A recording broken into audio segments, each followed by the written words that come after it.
Assalamualaikum warahmatullahi wabarakatuh. Apa kabar teman-teman semua? Semoga kita dalam keadaan sehat. Oke teman-teman, di depan saya ini ada setir dari Toyota Calya. Kendala setir ini itu terletak pada klaksonnya. Klaksonnya kadang bunyi, kadang tidak. Dan untuk bagian bawahnya itu keras, kadang sama sekali tidak bunyi ya. Nah, permasalahan setir keras seperti ini memang kerap dialami pada Toyota Calya ya. Karena klakson Toyota Calya ini menggunakan spiral atau per yang menurut saya lumayan keras ya. Nah, saya tekan itu kadang bunyi kadang tidak, berbeda dengan mobil seperti Agya, Avanza seperti ini. Bahkan truk pun lebih enteng dibandingkan ini sama sekali tidak bunyi teman-teman lihat.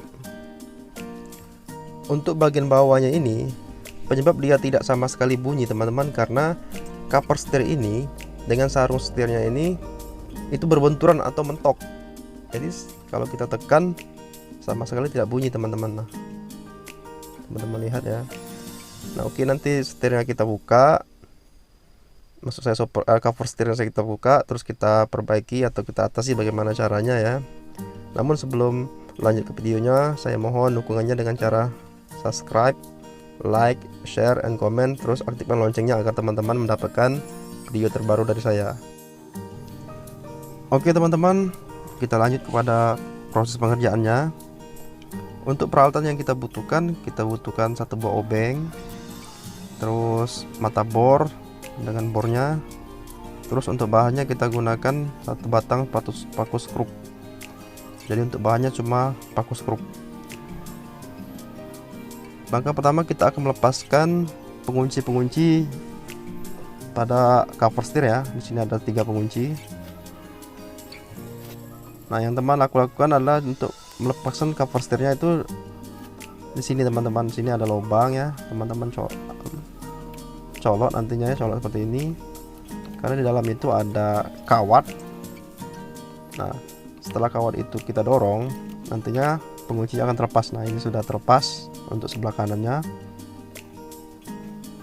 Terus kita pindah ke bagian sebelah kiri ya teman-teman.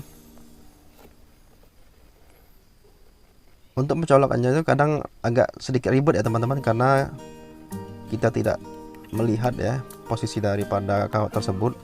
Namun teman-teman bisa rasakan ya, atau teman-teman bisa gunakan senter ya untuk melihatnya ya. Nah, ini sudah terlepas ya.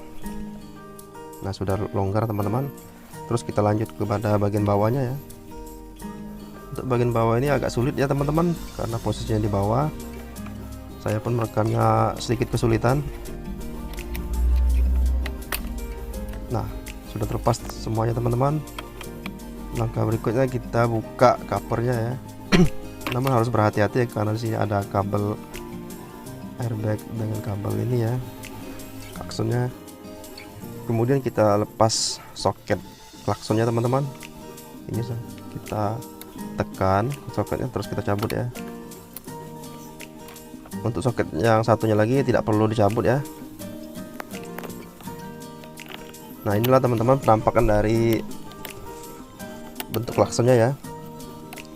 Nah, jadi klakson ini itu mempunyai 3 buah per ya, atau spiral ya, yang warna-warna putih-putih di bagian atas itu teman-teman. Nah, spiral itu terlalu keras, jadi menyebabkan kadang bunyi kadang tidak saat ditekan.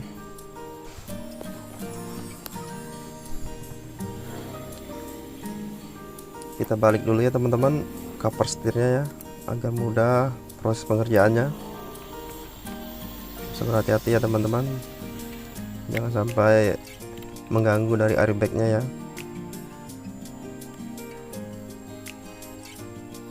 Nah, ini ya pernya teman-teman, atas spiralnya ya, 3 buah.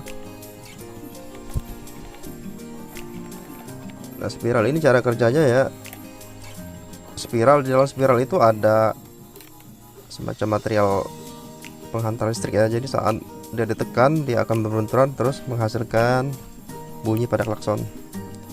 Namun pada bodi klakson juga itu bisa menghasilkan bunyi pada klakson teman-teman. Teman-teman bisa lihat ya, yang bodi warna silver ini itu bisa juga ya, saat dia berbenturan dengan bodi yang bagian bawahnya, maka dia akan menghasilkan bunyi pada klakson.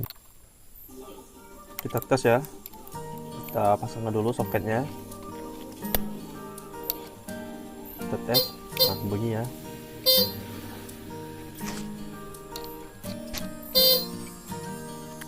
Kita lepas lagi soketnya. Nah teman-teman, sebenarnya cara kerja klakson ini itu saat komponen dalam spiral ini berbenturan, maka dia akan menghasilkan bunyi ya. Namun di sini karena mentok ya, jadi dia tidak menghasilkan bunyi. Begitu juga bagian sebelah kiri dan sebelah kanannya ya. Nah di sini kita akan memberikan paku sekrup ya, agar jaraknya lebih dekat ya. Nah, seperti ini nanti ya, kita pasang paku di sebelah sini ya. Mari kita ke proses pengeborannya. Nah untuk pengeboran ini teman-teman sesuaikan saja ya antara paku sekrup dengan mata bornya ya. Jangan sampai mata bor lebih besar dibanding paku sekrup. Nah teman-teman bor di titik yang telah ditentukan tadi ya.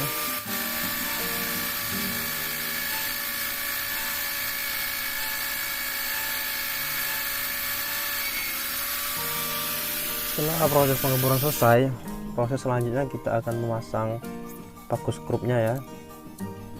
Teman-teman bisa pasang. Namun nampaknya kelihatan di sini paku skrupnya terlalu panjang teman-teman. Saya akan mengganti dengan paku skrup yang lebih pendek ya. Jadi pas dengan bodi atas dengan bodi bawah. Namun sebelumnya kita tes terlebih dahulu ya, apakah paku skrup ini bisa menghantarkan arus atau tidak.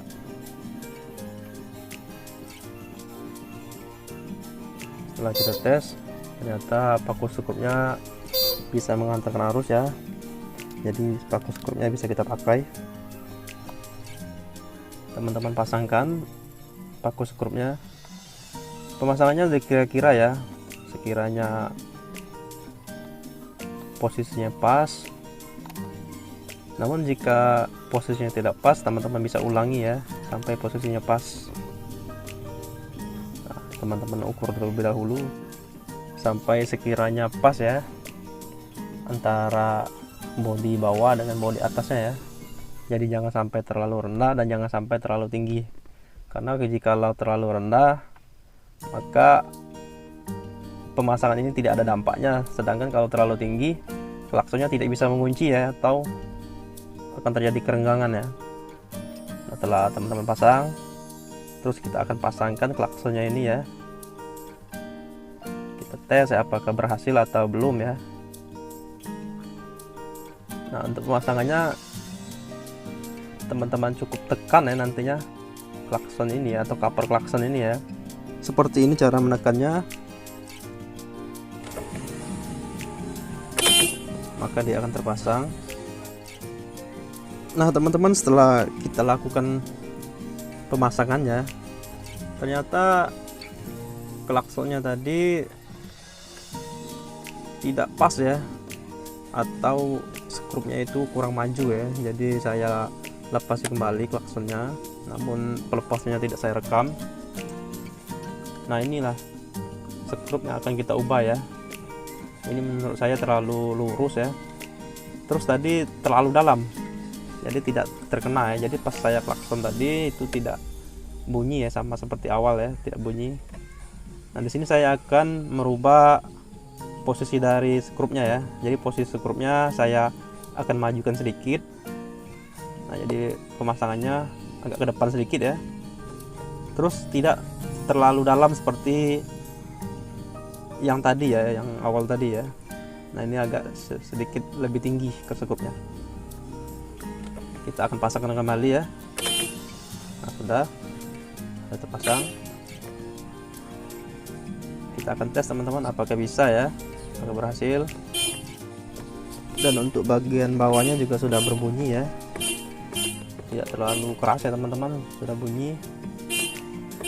Tidak seperti dari awal tadi ya. Di awal tadi tidak bunyi sama sekali walaupun ditekan. Nah, dan bagian atasnya cukup ditekan sedikit itu sudah bunyi teman-teman, tidak perlu kita tekan lama ya, tekan sedikit ya, terus kita naikkan lagi tangan kita, itu langsung bunyi teman-teman. Namun untuk bagian atas sebelah kanan dan bagian atas sebelah kiri, apabila menurut teman-teman pemasangan di bagian bawah tadi kurang maksimal, teman-teman bisa melakukannya pada bagian yang atasnya ya.